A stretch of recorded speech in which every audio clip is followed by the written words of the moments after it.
Shalom, salam sejahtera. Renungan malam seiman berjudul Peringatan terhadap penyucian palsu. Segala tulisan yang diilhamkan Allah memang bermanfaat untuk mengajar, untuk menyatakan kesalahan, untuk memperbaiki kelakuan, dan untuk mendidik orang dalam kebenaran. Dengan demikian, tiap-tiap manusia kepunyaan Allah diperlengkapi untuk setiap perbuatan baik. 2 Timotius 3 ayat 16 dan 17.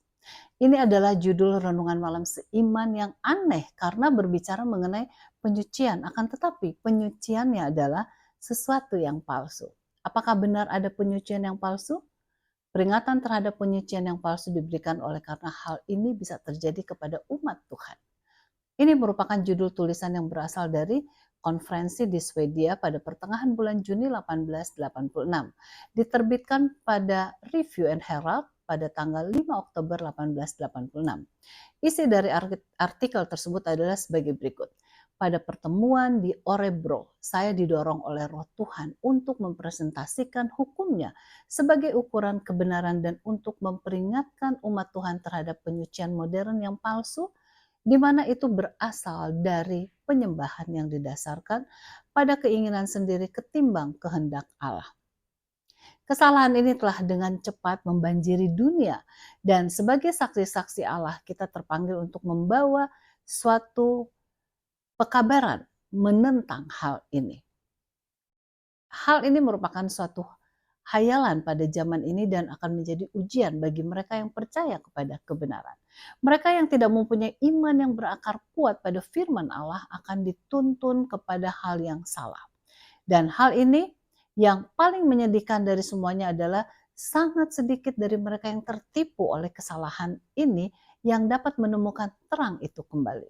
Alkitab adalah ukuran untuk menguji setiap orang yang mengaku disucikan.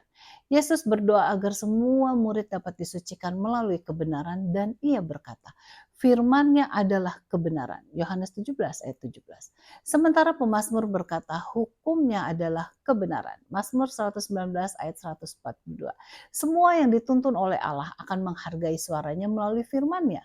Bagi mereka Alkitab adalah bermanfaat untuk mengajar, untuk menyatakan kesalahan, untuk memperbaiki kelakuan, dan untuk mendidik orang dalam kebenaran. Dengan demikian, tiap-tiap manusia kepunyaan Allah diperlengkapi untuk setiap perbuatan baik.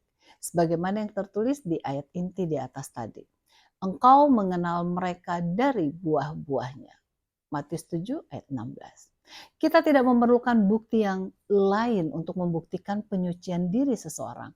Jika mereka takut akan Tuhan tetapi tidak menuruti seluruh kehendak Allah, jika mereka mendengarkan dengan sungguh-sungguh akan suara Allah, percaya kepada kebijaksanaannya, dan membuat firman-Nya sebagai penasehatnya. Lalu jika mereka tidak menyombongkan diri mereka atas kebaikan mereka, kita mendapatkan kepastian bahwa mereka berusaha mencapai kesempurnaan dari tabiat Kristus.